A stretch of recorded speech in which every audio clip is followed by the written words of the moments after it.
In my class, one of the days, we just did a small exercise, and when we did the exercise, we had to give feedback to each other. What did you do good? That's all. Like we do, what did you learn good?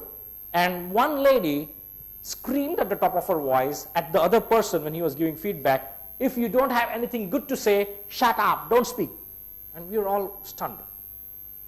And she was red in her face, and she screamed at the top of her voice, and all of us were stunned, everyone was quiet, and then her verbal diarrhea happened for some time, and she screamed and yelled, and says, no, what did I do?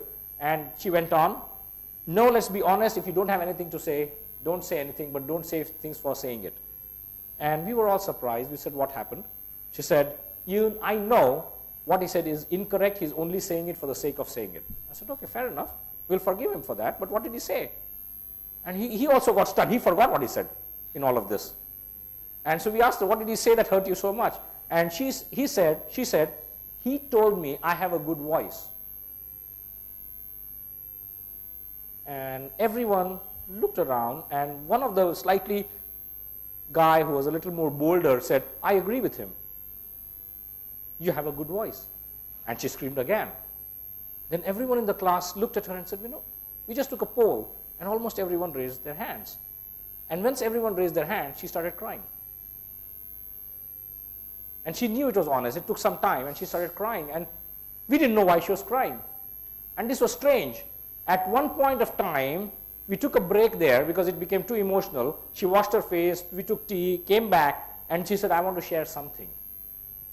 And she came here, and she said, I'm sorry, but I want to share something, and I'm sorry to each one of you. And looked at him particularly, I said, I'm very, very sorry I did this, but let me tell you. And by that time, she was about 50.